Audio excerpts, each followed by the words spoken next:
This video is an educational documentary based on publicly available records, court documents, and official reports. Hi friends, my name is Jake, and today I'm going to take you through 10 chilling and mysterious criminal cases that shook the state Florida. Case 1. Aaron Allegra.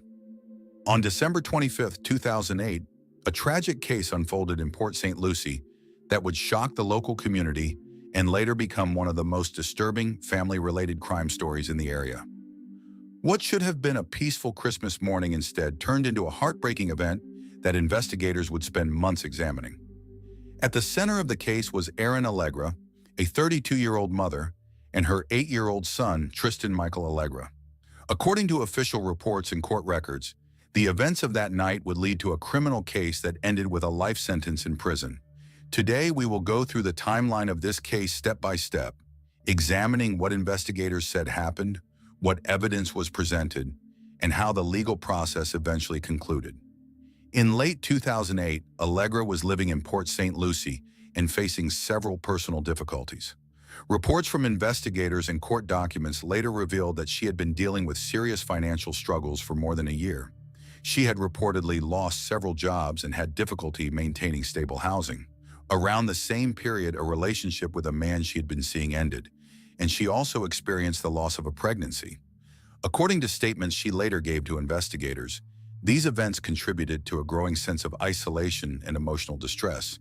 Journals recovered during the investigation reportedly contained entries where she described feeling alone and uncertain about the future. Before the events of December 2008, Allegra and her husband, Michael Allegra, had already separated. Although they were still legally married, they were no longer living together and were sharing custody arrangements involving their son. Tristan was known to family members as an energetic child who enjoyed reading and spending time with his parents. According to relatives, he often visited his father for outings, such as dinners or trips to the mall. Friends and neighbors described the boy as friendly and curious, someone who liked cartoons and enjoyed talking with people around him. On Christmas Eve in 2008, Allegra checked into a room at a Holiday Inn located along US 1 in Port St. Lucie. Investigators later stated that she brought Tristan with her and that the two spent the evening inside the hotel room. Reports suggest they watched television together, including cartoons and movies, similar to a typical quiet evening indoors.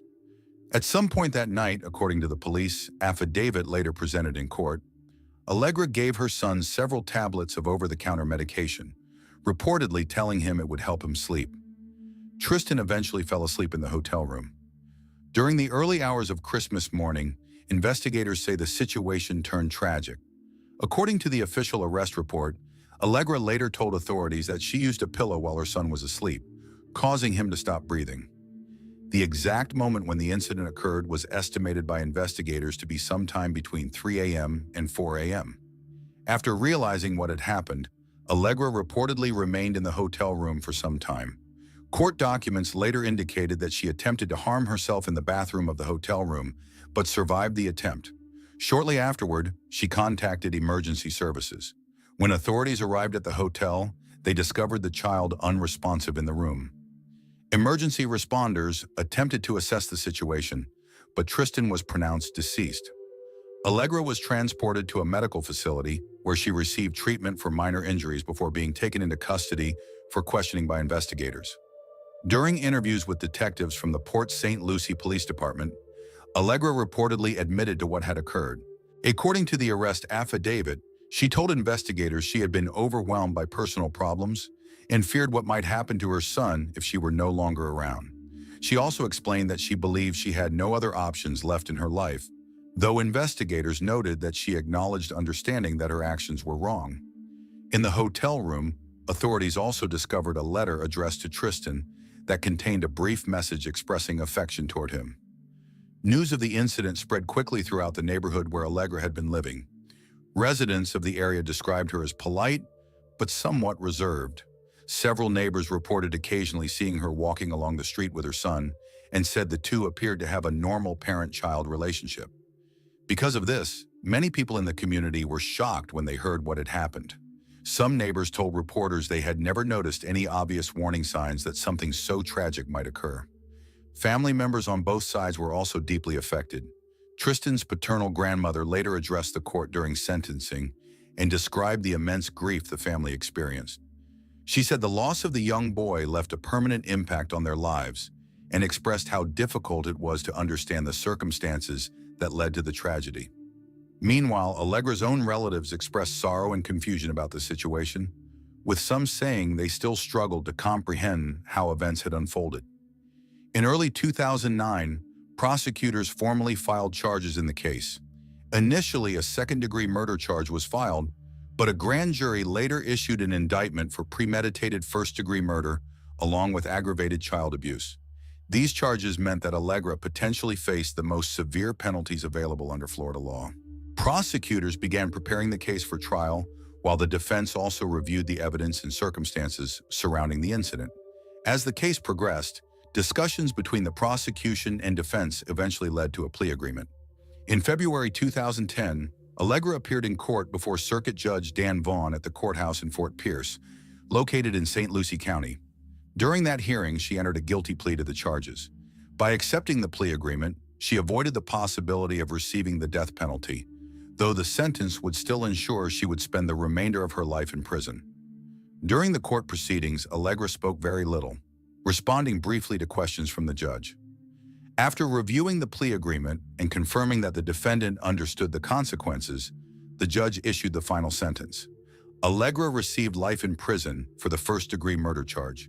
In addition, she was sentenced to an extra 30 years for the aggravated child abuse charge, which was ordered to run consecutively.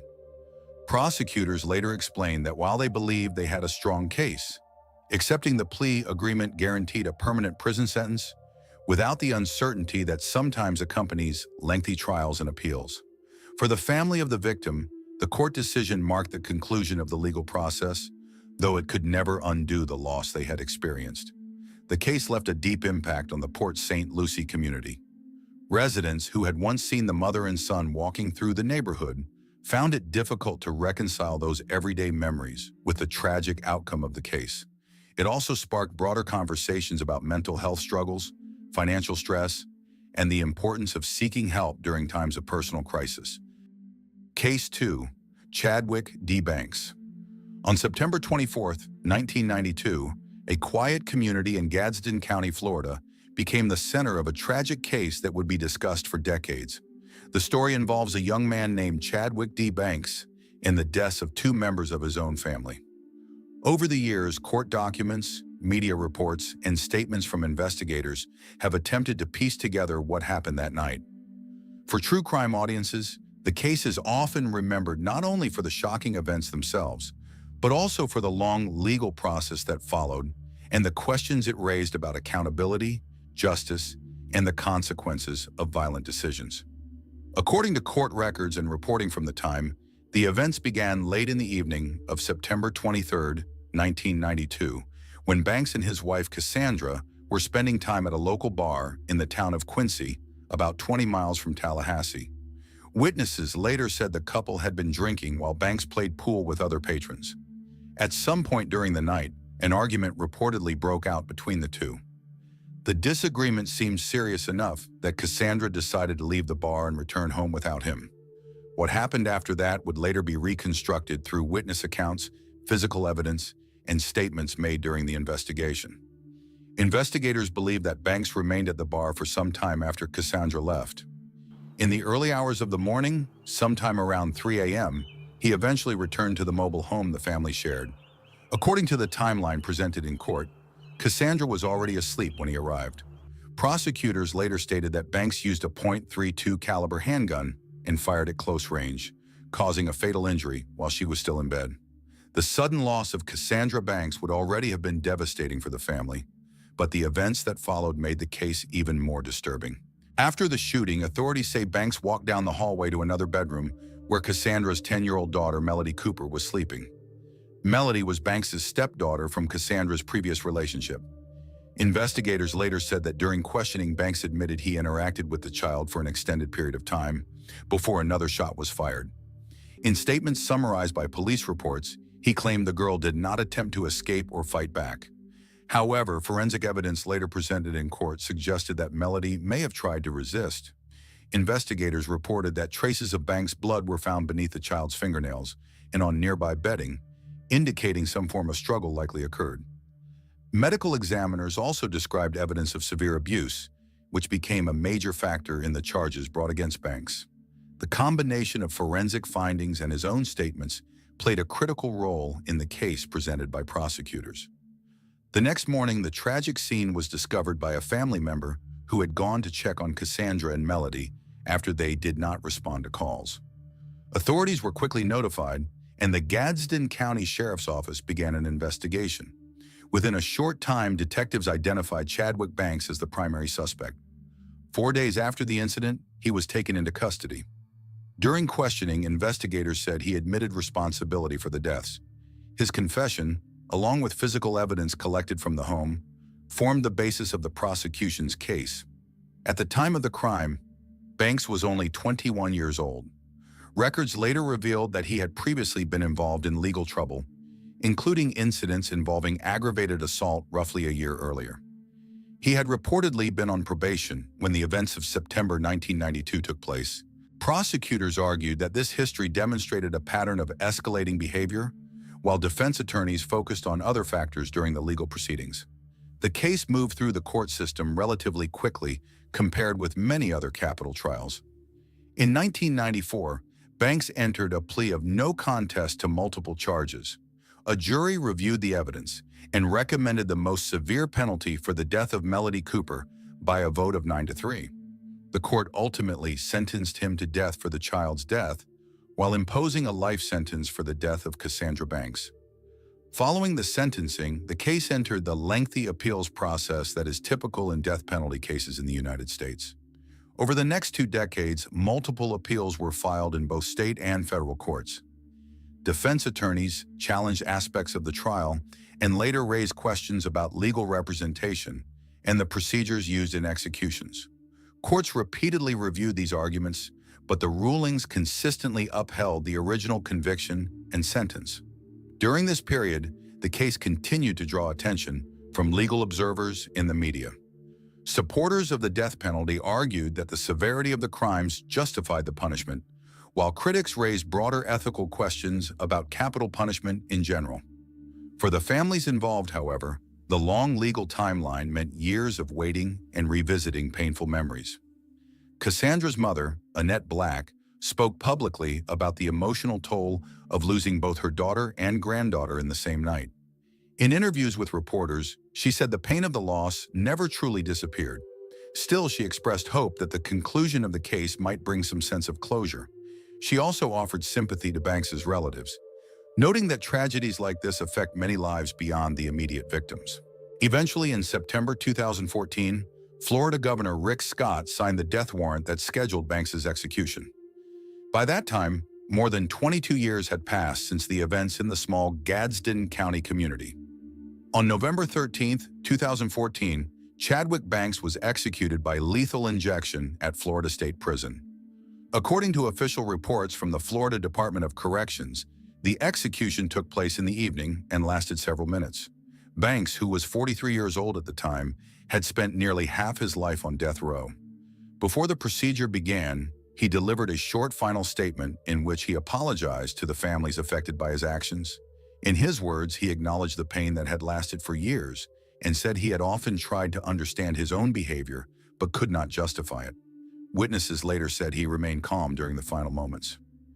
Earlier that day, Banks had met with several family members, including his parents and siblings, as well as a spiritual advisor.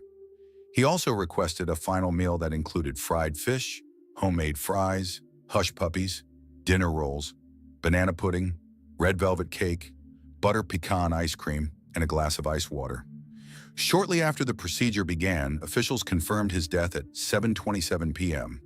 The execution marked another chapter in Florida's long history of capital punishment cases since the death penalty was reinstated in the United States in 1976. Case 3. Margaret Ann Allen. On February 8, 2005, a quiet neighborhood in Brevard County became the center of a disturbing case that would later shock the local community and eventually lead to one of the most controversial criminal trials in the region. The story revolves around Margaret Ann Allen, a woman whose life journey moved from hopeful beginnings to a courtroom battle that would decide whether she would spend the rest of her life in prison or face the harshest punishment allowed by law. What happened between Allen and her friend and housekeeper, Wenda Wright, is a case often discussed in true crime circles because it combines suspicion, loyalty, betrayal, and a tragic outcome that changed several families forever. In this video, we will carefully go through the events step by step, based on reports from investigators, court testimony, and media coverage, to understand how this case unfolded and why it still raises questions years later. As with many true crime stories, some details come from witness accounts and legal documents, so certain elements may remain disputed or interpreted differently by those involved. Margaret Ann Allen was born on January 23, 1966. She grew up in the city of Titusville, an area that, according to some reports and relatives, struggled with crime and economic challenges during the years of her childhood. Family members later described a complicated upbringing. Allen's father reportedly spent time in jail and was often absent from the family. Several relatives would later face legal trouble of their own, creating an environment where encounters with law enforcement were not uncommon. Despite these difficulties, early photographs show a very different side of Allen's life. One image from 1989, published in a local newspaper, shows the young woman smiling proudly while holding her newborn daughter. At the time, she appeared to be beginning a hopeful chapter as a mother raising two children. But according to court records and police reports, Allen's life gradually became intertwined with repeated legal issues. Starting in the late 1980s, authorities in Titusville documented a series of accusations involving fights, weapons, and drug-related activity. While not every accusation led to a conviction, the pattern created a history that prosecutors later highlighted during her trial. Some relatives also spoke about violence in Allen's personal life. They claimed that she had previously experienced abusive relationships and traumatic incidents that may have shaped her emotional stability.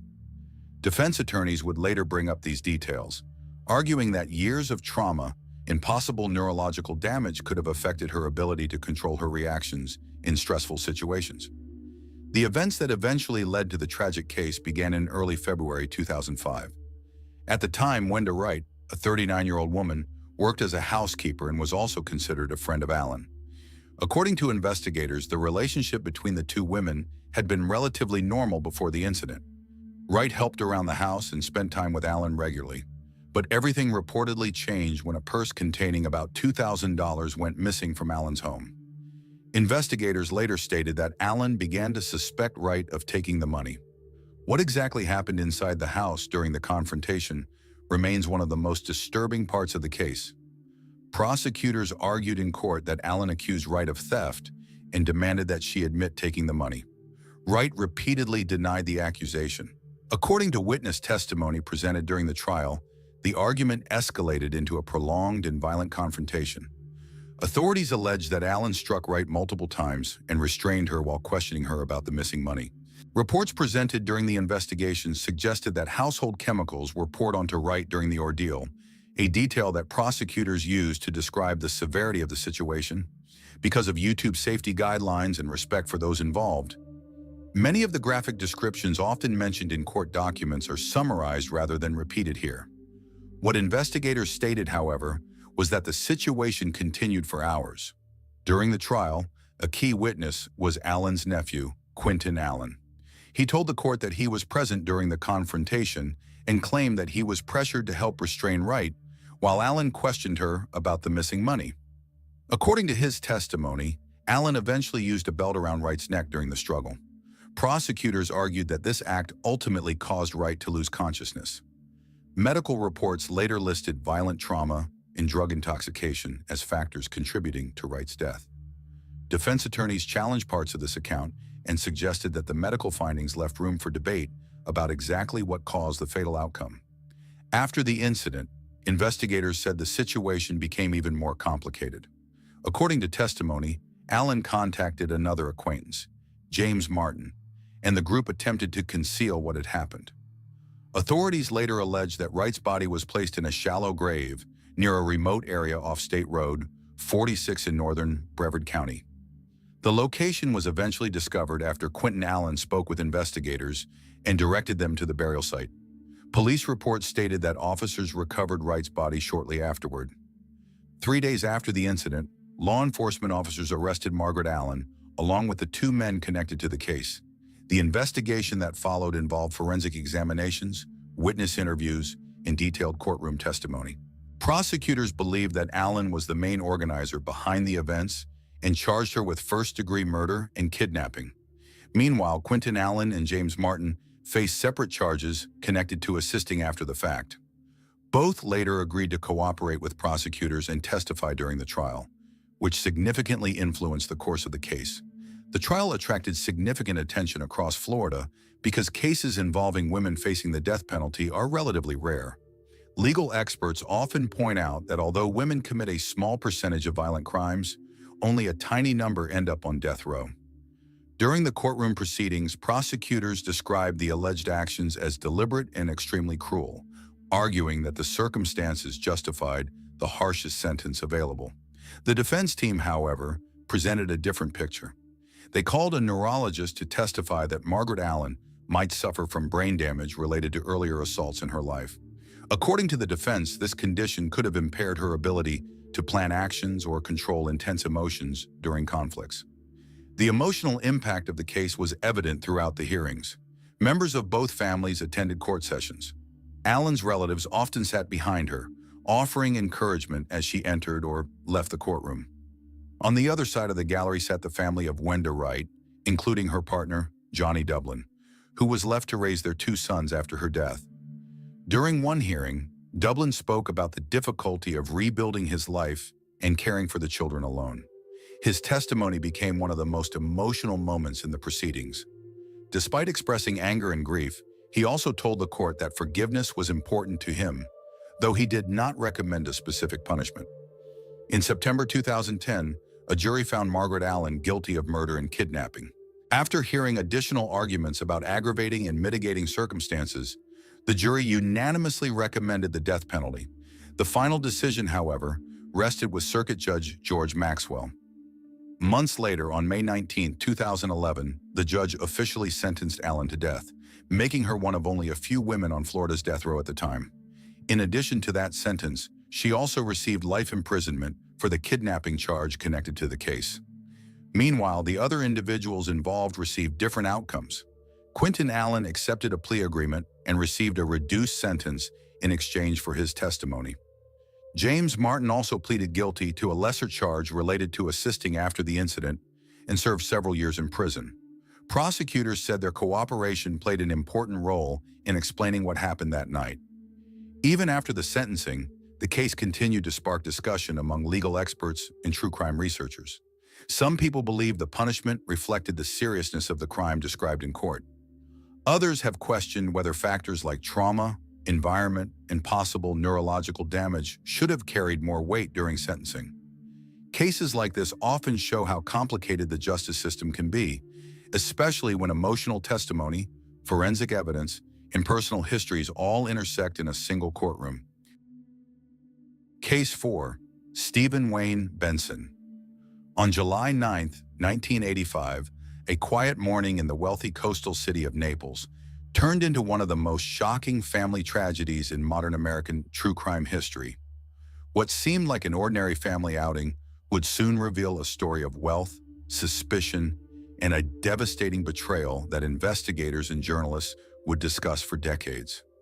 At the center of the case was Stephen Wayne Benson, a businessman whose life appeared comfortable from the outside, but whose decisions would eventually lead to a dramatic criminal trial and a sentence that kept him behind bars for most of his life. The Benson family was well known for its connection to the successful tobacco business started by Margaret's father through the Lancaster Leaf Tobacco Company. This company had generated significant wealth, allowing the family to live a luxurious lifestyle for many years.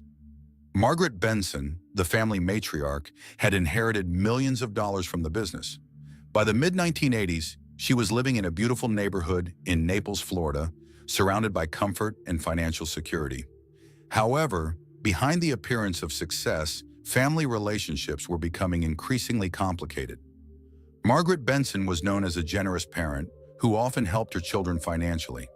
Among them was her son, Stephen Benson.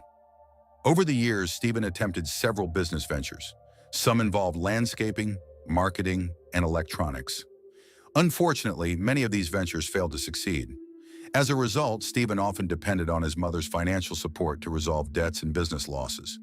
According to testimony later presented in court, this financial dependency created tension inside the family. Margaret reportedly began to worry that large amounts of her money were disappearing without explanation.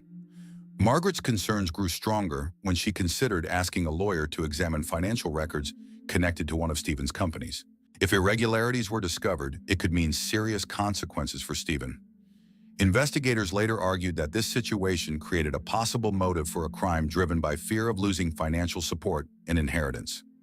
Margaret's fortune was estimated at around $10 million, a significant sum at the time. On the morning of July 9, 1985, Margaret planned to visit a location where she hoped to build a new home.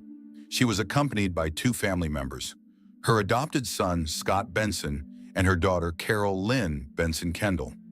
Scott, a talented young tennis player, was 21 years old. Carol Lynn had once been a runner-up in the Miss Florida competition. The plan seemed simple. The family would drive together to look at property. The vehicle used for the trip was a large Chevrolet Suburban parked in the driveway of the family home. Stephen Benson had been driving the vehicle earlier that day. According to later testimony, he suggested where each family member should sit inside the car before the trip began. Margaret sat in the front passenger seat, Scott was behind the wheel, and Carol Lynn took a seat in the back. Just before the vehicle left the driveway, Stephen told his family he needed to return briefly to the house to pick up something. Moments later, between approximately 9:17 and 9:20 that morning, a powerful explosion erupted inside the vehicle. The blast sent debris across the driveway and surrounding lawns. The explosion was so strong that it immediately destroyed much of the car. Tragically, Margaret Benson and Scott Benson did not survive the blast. Carol Lynn Kendall managed to escape from the vehicle despite suffering serious burns and injuries. Emergency responders and investigators quickly arrived at the scene. Residents in the neighborhood reported hearing the explosion from a distance. Witnesses described smoke rising above the quiet residential area as emergency crews worked to understand what had happened. Investigators soon discovered evidence suggesting that the explosion had been caused by an explosive device hidden inside the vehicle. The investigation was led by authorities from Collier County Sheriff's Office, working alongside federal investigators. From the beginning, detectives carefully examined every piece of physical evidence. Debris from the explosion was collected and analyzed in laboratories. Small fragments of pipe and metal suggested that the device may have been constructed using pipe components commonly sold in hardware stores. Attention soon focused on Stephen Benson. Investigators learned that he had been the last person to drive the vehicle before the explosion occurred. They also discovered receipts from a local supply company that showed the purchase of metal pipe sections and end caps similar to those used in the device. According to forensic experts who later testified in court, fingerprints and palm prints connected Stephen to those receipts. The investigation also revealed growing financial tension inside the family. Prosecutors later presented evidence suggesting that Margaret Benson had recently questioned Stephen about missing money connected to business accounts. Reports indicated she had considered removing him from control of certain company operations and possibly changing her will. According to investigators, these developments may have increased the conflict between mother and son. On August 22, 1985, slightly more than a month after the explosion, Stephen Benson was arrested and charged with multiple crimes, including murder, attempted murder, and arson. The case quickly attracted national media attention because of the shocking nature of the incident and the wealth of the family involved. News organizations across the United States reported on the investigation, and the quiet city of Naples suddenly became the focus of a major criminal case. The trial began in July 1986 in nearby Fort Myers, after the defense requested a change of location due to extensive publicity. Prosecutors presented dozens of witnesses during the proceedings. These witnesses included investigators, forensic specialists, financial experts, and family members. They described the investigation, the physical evidence collected from the explosion site, and the financial disputes that had existed within the family. One of the most emotional moments of the trial occurred when Carol Lynn Kendall testified about the morning of the explosion. She described the moments before the blast and the chaos that followed. Her testimony was broadcast on television, and many viewers across the country watched the dramatic courtroom scene. Stephen Benson's defense team argued that the case against him relied heavily on circumstantial evidence. They suggested that other explanations might exist and questioned whether the evidence linking Stephen to the explosive device was conclusive. The defense also raised the possibility that Scott Benson may have had personal conflicts with others due to his lifestyle, suggesting alternative theories about who could have been responsible. Despite these arguments, prosecutors maintained that the evidence clearly pointed to Stephen Benson as the person who placed the device inside the vehicle. They emphasized the purchase receipts, the forensic findings, and the financial motives that had been uncovered during the investigation. After weeks of testimony and evidence presentation, the case was finally given to the jury. The jurors spent approximately 12 hours discussing the evidence before reaching their decision.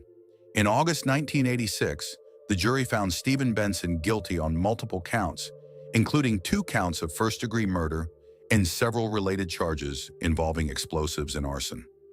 During the sentencing phase, the jury considered whether the death penalty should be recommended. Ultimately, the recommendation was life imprisonment instead.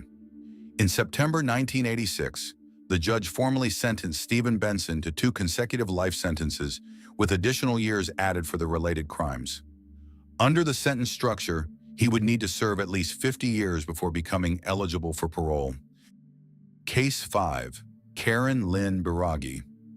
On December 24, 2011, in the quiet neighborhood of Spring Hill, Florida, a case unfolded that would later become one of the most unsettling domestic crime stories in the area.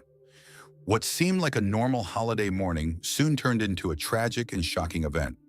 At the center of it was a woman named Karen Lynn Biragi and her husband, Alan Biragi. Their relationship had once appeared ordinary, even stable, but behind closed doors, tensions had been growing for years. By the time Christmas Eve arrived, those tensions had reached a breaking point that would permanently change the lives of everyone involved. This is the story of what happened inside that home, the events leading up to it, and the courtroom battle that followed. Karen Lynn Biragi was born in 1972. To people who knew her casually, she appeared quiet and somewhat reserved. Friends and neighbors later described her as someone who kept to herself and rarely shared personal details. She lived with her husband Alan in Spring Hill, Florida, a community known for its calm, suburban streets. Alan worked as a repair technician for an air conditioning company in Pasco County. Both he and Karen also spent time delivering newspapers in their area. From the outside, their life seemed ordinary, but according to later court records, their marriage had slowly become strained. Karen and Alan had been married for more than a decade. When they married, Alan adopted Karen's young daughter from a previous relationship, and for years the family tried to build a normal life together. However, documents and witness statements later suggested that the marriage had grown distant. Communication between the couple became more difficult, and trust began to fade. Karen reportedly felt that her husband no longer cared about her in the way he once had. Meanwhile, Alan had started forming new friendships outside the marriage. By 2010, the situation had become more complicated. Investigators later found that Karen had begun communicating with men online, sometimes expressing frustration about her marriage. In several conversations, she mentioned feeling unwanted and lonely. At some point during that period, she also became involved in a brief romantic relationship outside her marriage. While the exact timeline of these events remains unclear, they contributed to an atmosphere of tension inside the household. Around the same time, Alan developed a close friendship with a woman he worked with. According to investigators, the connection quickly became emotionally significant. Eventually, the two began discussing the possibility of Alan moving out of the home he shared with Karen. They even talked about him moving into the woman's house after Christmas. To keep their communication private, Alan obtained a second cell phone. Karen became suspicious. According to statements given to investigators, she sensed that something was changing in her marriage. On December 20th, 2011, Alan admitted that his relationship with the other woman had become deeper than he initially revealed. The conversation reportedly left Karen extremely upset. She contacted the woman directly, asking for another chance to repair the marriage. The following morning, Karen went to a pawn shop and placed a deposit on a .38 caliber revolver. Later, she told investigators that she bought the firearm because she felt frightened and emotionally overwhelmed by the situation at home. At the time, the full significance of that decision was not yet clear, but within days it would become central to the investigation. During the early hours of December 24th, Allen completed his usual newspaper delivery route and returned home. Sometime after arriving, he fell asleep on the living room couch. According to investigators, Karen later left the house and returned to the pawn shop to pick up the firearm she had previously placed on hold. After returning home, she reportedly discovered the second cell phone and read several text messages between Allen and the other woman. The messages confirmed that he planned to move out and begin a new chapter of his life. What happened next became the focus of the criminal investigation. According to Karen's later statement to detectives, she spent time thinking about what to do. She later said that she knew any decision she made would change her life forever. After some time, she approached the couch where her husband was resting. Authorities say she then used the firearm and fired at close range. Allen Biragi died at the scene. Not long after, Karen called emergency services and calmly reported what had happened. During the recorded call, she told the dispatcher that she had shot her husband and that he was lying on the couch. Officers arrived at the home shortly afterward. Karen surrendered peacefully and was taken into custody the same day. The case quickly attracted attention throughout Hernando County. For many residents, the tragedy felt particularly shocking because it happened on Christmas Eve. Neighbors later described the couple as somewhat private, but not outwardly violent. Some recalled seeing holiday decorations outside the home that night, which made the situation feel even more surreal. Initially, prosecutors charged Karen Biragi with first-degree murder. If convicted at trial under that charge, she could have faced a mandatory life sentence. However, as the legal process continued, both sides prepared their arguments and gathered evidence about Karen's background and mental health history. Her defense team argued that Karen had struggled with numerous psychological issues for many years. Court filings mentioned conditions such as bipolar disorder, obsessive-compulsive disorder, depression, and post-traumatic stress disorder. According to a psychologist who later evaluated her, Karen had also experienced significant trauma earlier in life. The defense suggested that these factors affected her emotional stability and judgment during the events leading up to the crime. The psychologist who testified described Karen as someone whose coping skills had not fully developed due to past trauma. She also stated that long-term eating disorders and substance misuse may have contributed to periods of mental confusion or emotional instability. According to that testimony, Karen had originally intended to harm herself rather than anyone else. Prosecutors, however, focused on the deliberate sequence of events that occurred before the shooting. They emphasized that Karen had purchased the firearm days earlier and later returned to retrieve it. Investigators also noted that she loaded the revolver before approaching her husband. These details, prosecutors argued, suggested that the act involved planning rather than a sudden moment of panic. Eventually, Karen entered what is known as an open guilty plea to a reduced charge of second-degree murder.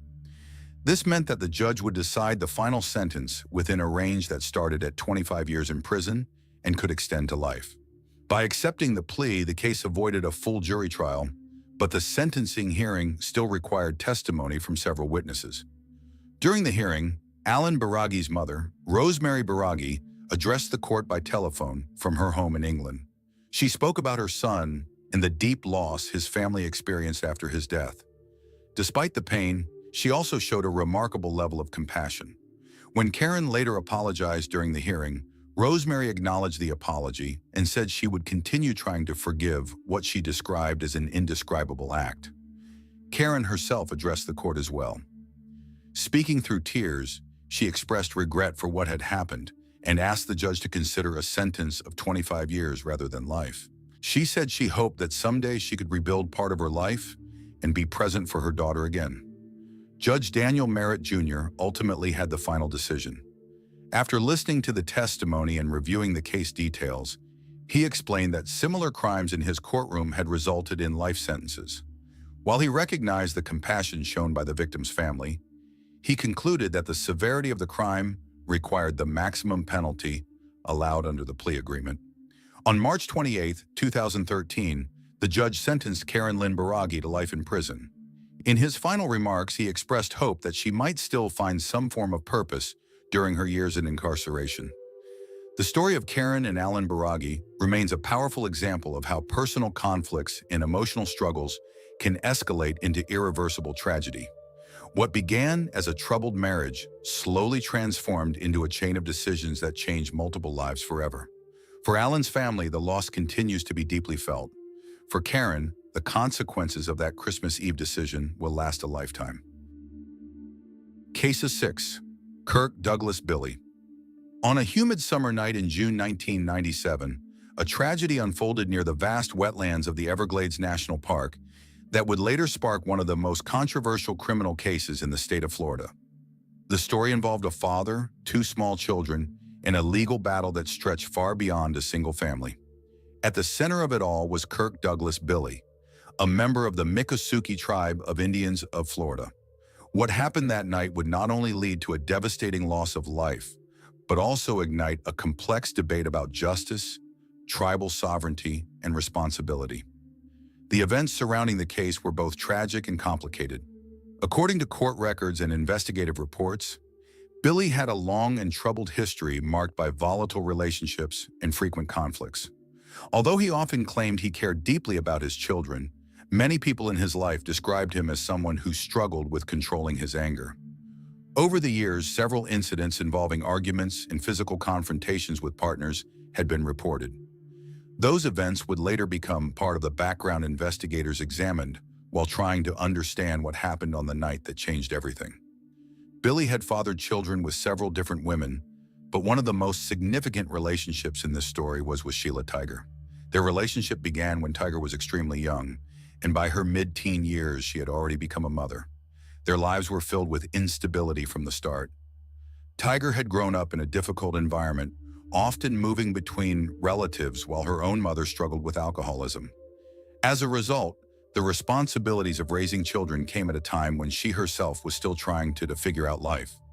The relationship between Billy and Tiger was often described as turbulent.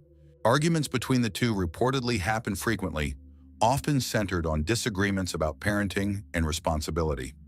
Witnesses later said that these arguments sometimes escalated into heated confrontations. Their children, including 2 boys named Kurt and Keith, occasionally witnessed these disputes, creating a tense family environment that worried relatives and community members alike. As time passed, concerns about the welfare of the children grew. At one point, a tribal child protection group became involved and temporarily placed the children under the care of Tiger's mother. That decision was meant to stabilize the situation and ensure the boys had a safer environment. However, the arrangement did not resolve the tension between Billy and the rest of the family. Reports from that time describe several confrontations that only deepened the existing conflict. Despite these problems, the couple remained connected through their children. Even after their romantic relationship ended, arguments between them continued. Many of those disputes focused on Billy's criticism of Tiger's parenting. He often accused her of neglecting responsibilities and making poor decisions regarding the children. Those disagreements created a pattern of resentment that investigators later considered when reconstructing the timeline of the events that followed. The situation reached its most dramatic moment on June 26, 1997. According to court testimony and investigative accounts, Billy had been attempting to contact Tiger throughout the day, asking to see their sons. Instead of meeting him, Tiger reportedly left the children with a teenage friend named Melody Osceola while she went out for the evening. Osceola was asked to drive around with the boys for a while until she returned. Later that night, Billy had been spending time with friends at a bowling alley before leaving and driving through the area near the reservation. At some point, he noticed a sport utility vehicle that he believed belonged to Tiger. Believing she was again driving around late at night with the children asleep in the back seat, Billy reportedly became angry. According to testimony, he followed the vehicle until it stopped. What happened next would later become the central focus of the entire criminal investigation. When Osceola stepped out of the SUV while holding one of the children, Billy suddenly entered the driver's seat and drove away. Prosecutors later argued that this action was fueled by anger and frustration from the ongoing conflict with Tiger. Billy drove the vehicle toward a nearby canal located just outside the reservation boundary. Investigators later said he stopped near the water, exited the SUV, and watched as it rolled forward and slid into the canal. Within moments, the vehicle disappeared beneath the dark surface of the water. What made the situation even more tragic was that 2 of the children, 5-year-old Kurt and 3-year-old Keith were still inside the vehicle. They had been asleep in the back seat when the SUV went into the canal. By the time authorities located the vehicle hours later, it was too late to save them. After the incident, police began searching for Billy and eventually placed him in custody for questioning. Investigators asked him repeatedly about the location of the vehicle and the children. At first, according to reports, Billy refused to cooperate fully. He later claimed that he believed the questioning was an attempt to pressure him into revealing the vehicle's location, rather than a genuine concern about the children. A key moment in the investigation occurred when Billy's father informed him that the boys had indeed been inside the SUV. According to footage recorded in the holding area, Billy reacted emotionally upon hearing this information, appearing shocked and distressed. He later stated that he had not known the children were inside the vehicle when it entered the canal. Authorities eventually recovered the submerged SUV from the canal, confirming that the 2 boys had been inside. The discovery intensified the investigation and led prosecutors to file serious charges against Billy. However, the case soon became far more complicated than a typical criminal prosecution. Because Billy was a member of the Miccosukee tribe, questions quickly arose about jurisdiction. Tribal leaders argued that the matter should be handled internally within the tribe according to their traditions. In fact, several tribal leaders stated that the community had already addressed the situation through their customary process of reconciliation and forgiveness. Prosecutors in Miami-Dade County strongly disagreed. They argued that the incident occurred outside the reservation on state property and therefore fell under state jurisdiction. The disagreement sparked a legal conflict involving tribal sovereignty, the principle that Native American tribes have the right to govern their own affairs. The tribe resisted efforts by state prosecutors to subpoena witnesses who lived on tribal land. Legal motions were filed, hearings were held, and the dispute over jurisdiction became almost as prominent as the case itself. Some prosecutors expressed frustration, arguing that the sovereignty rules made it extremely difficult to gather testimony and evidence from key witnesses. Meanwhile, Billy remained in custody as the legal battle continued. The case went through multiple hearings and legal challenges before eventually reaching trial. During the proceedings, prosecutors argued that Billy intentionally drove the vehicle into the canal during a confrontation with Tiger. His defense team maintained that he never intended for anyone to be harmed and insisted he did not know the boys were in the back seat at the time. The jury ultimately had to consider the evidence, testimony, and conflicting narratives presented during the trial. After reviewing the case, jurors reached a verdict that would bring the long legal process to a close. In early 2001, Billy was convicted of second-degree murder related to the deaths of his 2 sons. On February 17, 2001, the court sentenced him to life in prison. The verdict marked the conclusion of a legal saga that had lasted several years and involved intense debate over jurisdiction and justice. Even after the sentencing, the case remained widely discussed. For some observers, it highlighted the tragic consequences of family conflict and unresolved anger. For others, it became a symbol of the complicated legal relationships between tribal governments and state authorities in the United States. Case 7. Tina LaSonia Brown. On a quiet evening in March 2010, a disturbing case began to unfold in a small neighborhood in Ensley, Florida. What started as a personal dispute between several people would eventually become one of the most widely discussed criminal cases in the area. The story involves friendship, jealousy, and a series of decisions that spiraled into a tragedy that shocked an entire community. This is the case of Tina LaSonia Brown and the death of 19-year-old Audriana Zimmerman. As with many true crime stories, the details come from court records, witness testimony, and news reports, and some aspects remain debated. But the timeline of events reveals how a conflict that might have ended differently instead led to devastating consequences for multiple families. Tina LaSonia Brown was born on July 19, 1970. By 2010, she was living in Ensley, a community in Escambia County, Florida. According to testimony presented during court proceedings, Brown had experienced a difficult upbringing. Relatives later described a childhood marked by instability, family struggles, and exposure to crime and substance abuse. None of this excuses what happened later, but it became part of the narrative discussed during her trial when lawyers attempted to explain the circumstances of her life. In early 2010, Tensions reportedly developed between Brown and 19-year-old Audriana Zimmerman. Investigators and prosecutors later said the conflict may have been connected to a disagreement involving a man.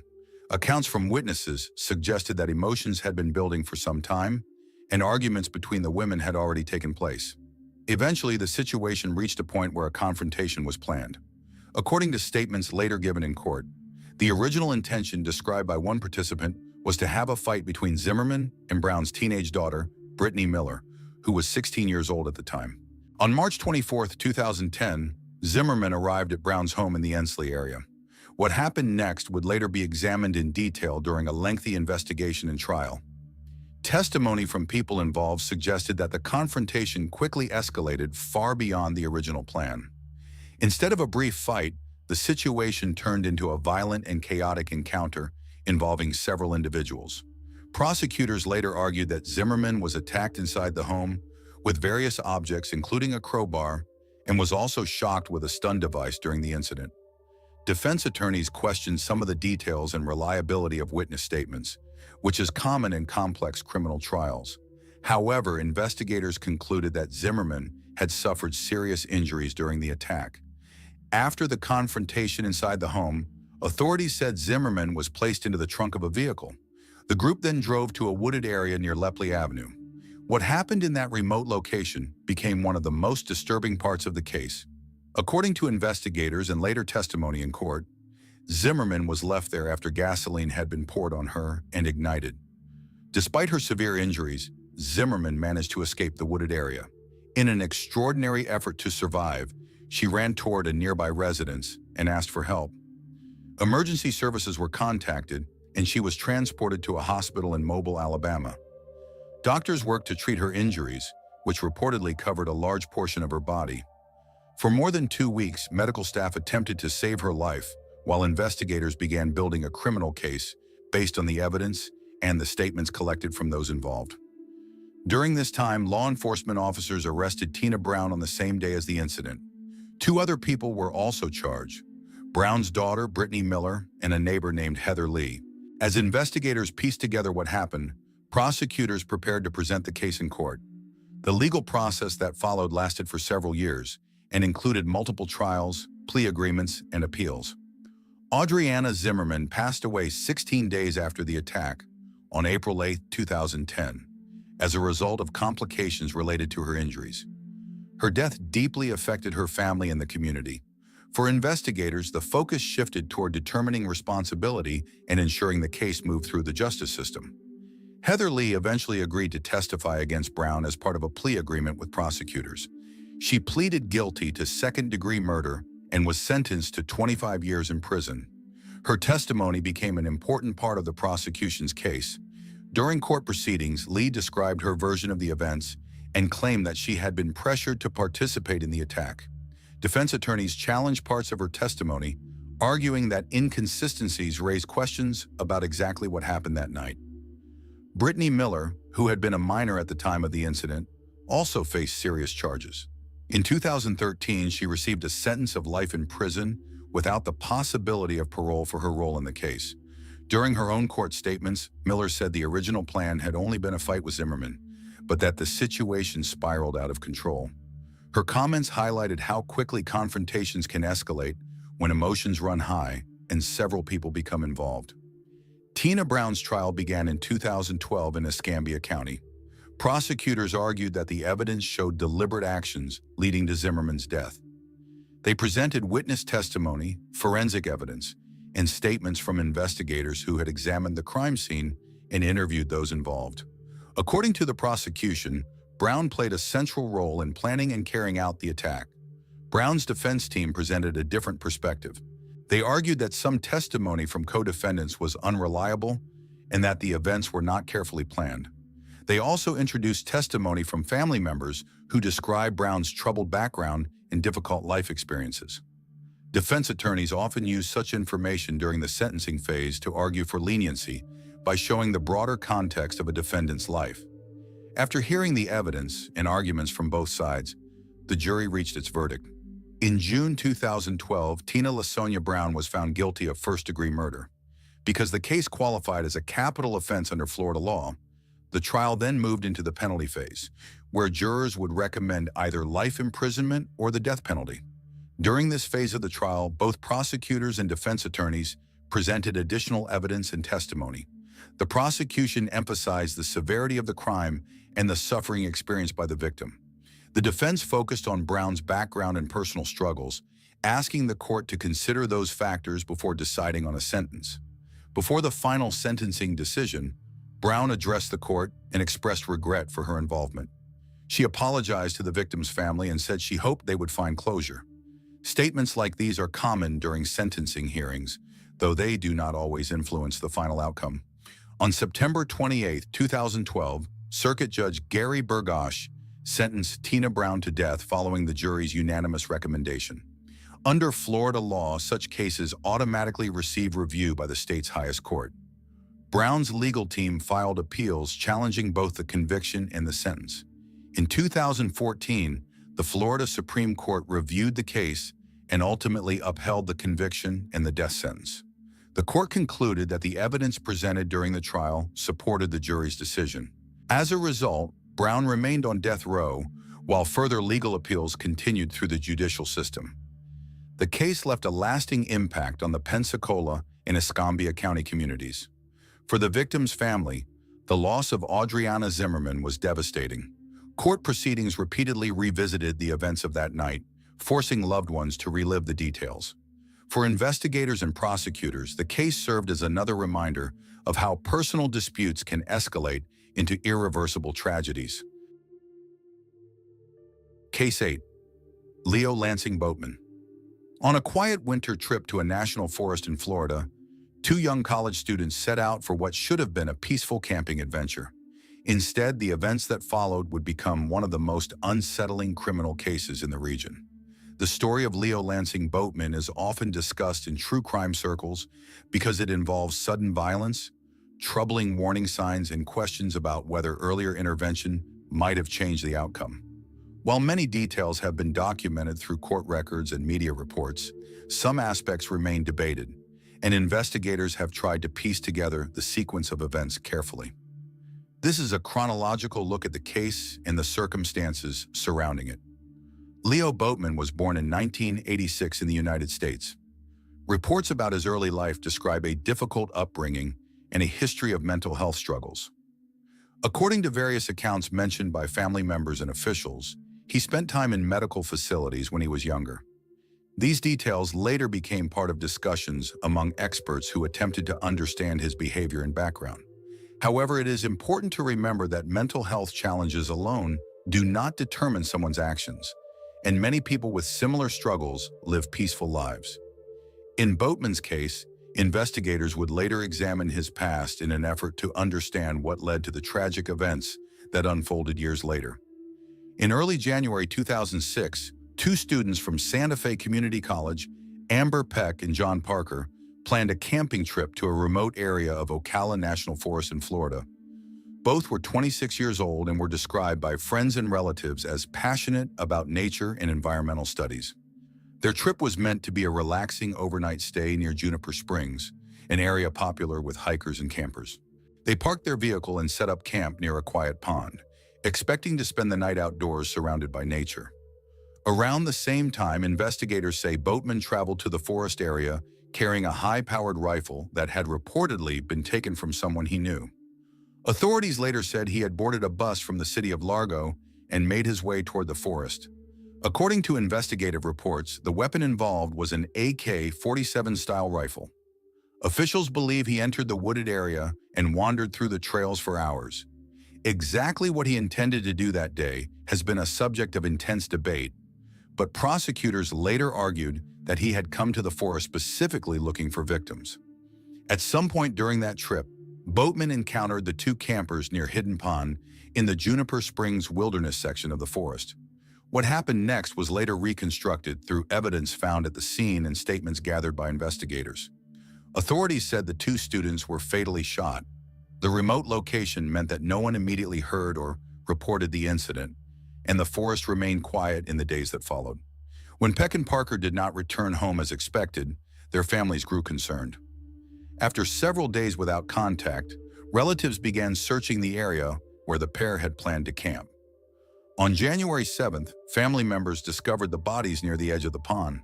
The discovery shocked the community and prompted a large investigation led by the Marion County Sheriff's Office.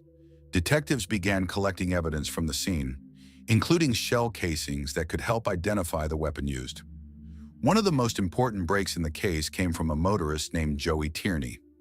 Tierney later told investigators that he had picked up a hitchhiker near the forest shortly after the time the crime was believed to have occurred. The man was carrying a blue bag and mentioned that he had a firearm with him.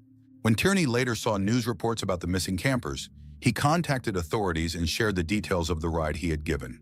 That information eventually helped detectives identify Boatman as a potential suspect. Investigators soon traveled to Largo to question him. During the first interview, Boatman reportedly spoke openly with detectives about his activities in the days surrounding the incident. At first, he showed them a pellet gun, which briefly caused confusion about whether it was the same weapon mentioned by the witness. However, additional information soon surfaced indicating that he had previously been in possession of an AK-47 style rifle.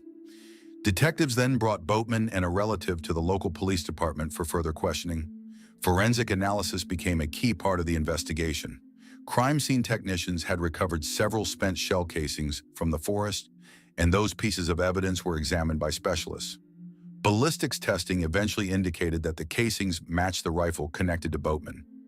This scientific link strengthened the case against him and allowed investigators to move forward with formal charges.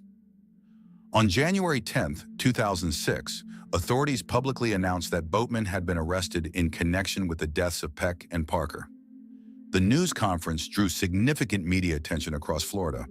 At the time, Marion County Sheriff Ed Dean described the suspect as someone who might have continued committing violent acts if he had not been stopped.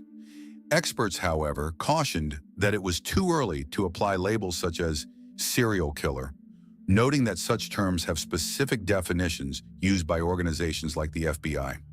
Following his arrest, Boatman was held at the Marion County Jail while the legal process began. During this period, jail officials kept him under close observation.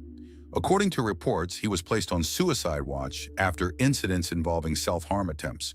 Because of these concerns, corrections officers used strict monitoring procedures and restraints designed to prevent further harm. These measures later became the subject of complaints from Boatman himself, who wrote letters describing the conditions of his confinement. In those letters, he argued that the restrictions were excessive and said he felt he was being treated unfairly before his trial had taken place.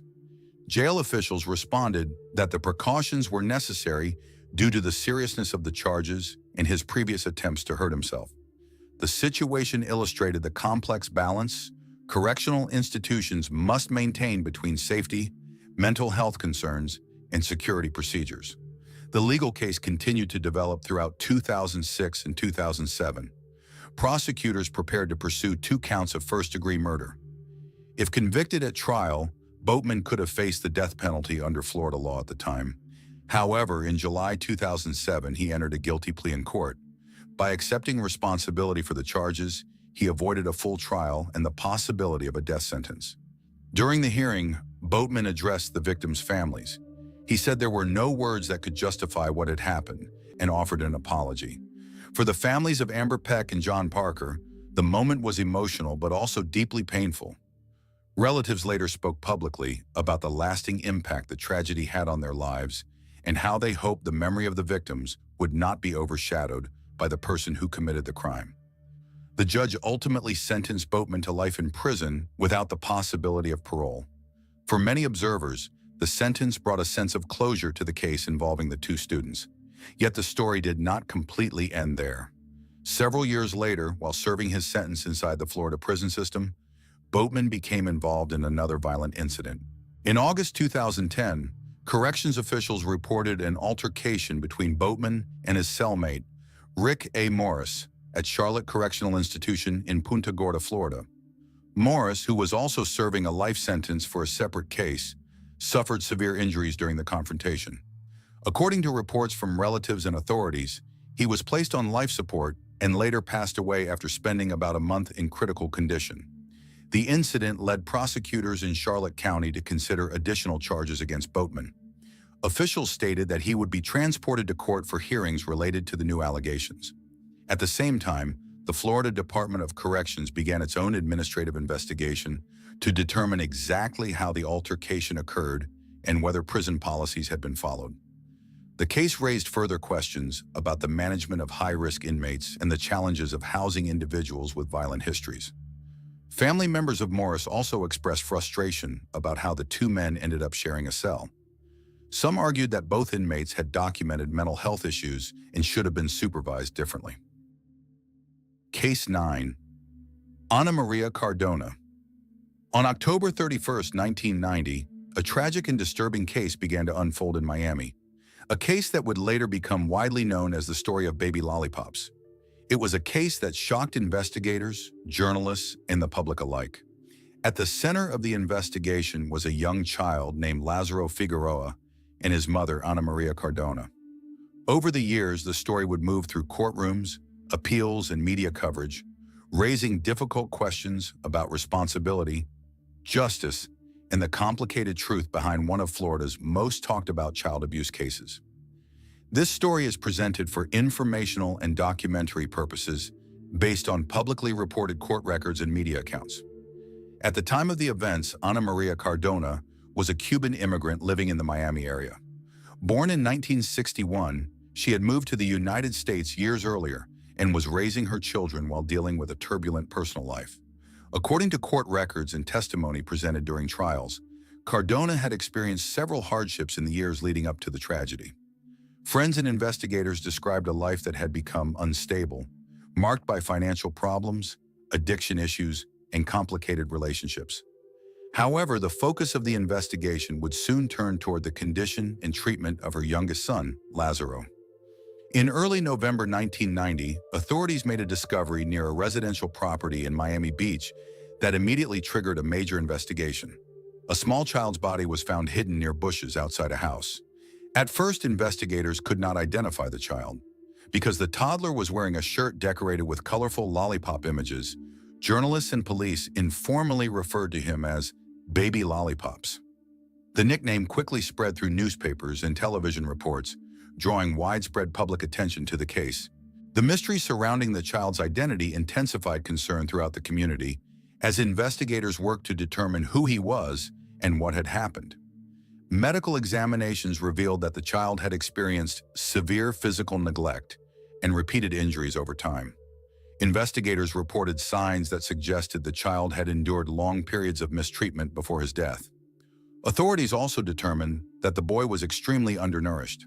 Eventually, through investigative work and missing child inquiries, the victim was identified as 3-year-old Lázaro Figueroa, the youngest child of Ana Maria Cardona. The discovery connected the unidentified victim to a family living not far from where the body had been located. As detectives continued gathering evidence, attention turned toward Cardona and the people around her. At the time, she had been living with her partner, Olivia Gonzalez. Investigators examined the living conditions and the timeline leading up to Lázaro's disappearance. Testimony later presented in court suggested that the child had experienced repeated harm and neglect during the months before his death. According to prosecutors, the situation had escalated over time until it ended in a fatal incident involving a blunt object. Cardona, however, consistently denied that she had intentionally harmed her son. Throughout the investigation and later trials, she maintained that responsibility lay elsewhere. Her defense argued that Gonzalez had been the primary person responsible for harming the child. According to Cardona's statements, she had been afraid to intervene and had struggled with substance abuse during that time, which she said affected her ability to act. Her legal team also described her difficult upbringing in Cuba and the emotional impact of losing the father of her children as factors that shaped her behavior and state of mind. The case soon expanded beyond a simple investigation into a highly publicized courtroom battle. Prosecutors and defense attorneys presented dramatically different interpretations of the same events. Gonzalez eventually accepted a plea agreement related to second-degree murder and testified during the early proceedings. Her testimony suggested that Cardona had been responsible for the most serious abuse. In exchange for cooperating with prosecutors, Gonzalez received a lengthy prison sentence rather than facing a potential death penalty charge herself. The first major trial took place in the early 1990s in the courts of Miami-Dade County. During that trial, prosecutors presented medical testimony, investigative evidence, and witness statements that described the long pattern of injuries discovered on Lazaro's body. They argued that the child had suffered repeated harm over time and that the final fatal incident had occurred inside the apartment where Cardona and Gonzalez were living. The prosecution described the events as a deliberate and severe case of abuse that had continued for months. The defense challenged many parts of the prosecution's narrative. Attorneys argued that there were no direct eyewitnesses who saw Cardona inflict the final injuries. They also emphasized inconsistencies in statements made during the investigation. Cardona's lawyers suggested that other individuals, including people who may have cared for the child at different times, could have been responsible. In one part of the investigation, a teenager had briefly confessed to involvement in the crime before later withdrawing that statement, which the defense argued introduced reasonable doubt. Despite these arguments, the jury ultimately found Cardona guilty of first-degree murder and aggravated child abuse in 1992. She was sentenced to death, becoming the first woman in Florida to receive the death penalty for killing her own child. The verdict attracted widespread attention across the state and beyond, as the disturbing details of the case had already drawn intense media coverage. However, the legal story did not end there. Over the following decade, Cardona's legal team continued to challenge the conviction through appeals. In 2002, the Florida Supreme Court overturned the original conviction and ordered a new trial. The court ruled that prosecutors had failed to disclose certain investigative reports related to interviews with Gonzalez. Because those reports contained statements that differed from her trial testimony, the court determined that the defense should have had access to them earlier. This decision reopened the case and led to a retrial many years after the original events. By the time the second trial began, the case had already become one of the most infamous child abuse cases in Florida history. Prosecutors again presented medical evidence and Cardona's own recorded statements to investigators. They argued that the physical condition of the child clearly demonstrated a prolonged pattern of mistreatment. During the retrial, the defense again raised doubts about exactly what had happened during the final months of Lazaro's life. Lawyers suggested that the child may have been placed with a babysitter for a period of time before his death. They also revisited earlier investigative leads that had been dismissed by police. The goal of the defense was to show that the prosecution had not proven beyond doubt that Cardona herself had committed the fatal act. After hearing weeks of testimony, the jury once again found Cardona guilty. During the sentencing phase, prosecutors emphasized the extreme suffering the child had endured and argued that the circumstances of the crime were especially severe. The jury ultimately recommended the death penalty for the second time. In 2011, a judge formally sentenced Cardona to death again, returning her to death row. Case 10. Oscar Ray Bolin Jr. On January 25, 1986, the life of 25-year-old Natalie Blanche Holly was tragically cut short in the quiet woods of North Tampa, Florida. Holly, who managed a local eatery, had been enjoying a typical evening when she vanished without a trace. Her car was later found abandoned miles away, a silent marker of the chilling events to come. Across Florida, similar disappearances began to raise alarm. Among them was 17-year-old Stephanie Ann Collins, last seen on November 5, 1986, at a suburban shopping center where she had stopped on her way to a school activity. The third victim, 26-year-old Terry Lynn Matthews, disappeared on December 5th after visiting a post office box in Land O'Lakes, where she often collected mail for her family. What connected these cases would soon shock Florida and the nation. Oscar Ray Bolin Jr., born on January 22, 1962, was a long-haul trucker with a past that included carnival work and a record of violent offenses. Bolin's mobility and access to vulnerable individuals made him a suspect once the investigations into these disappearances intersected.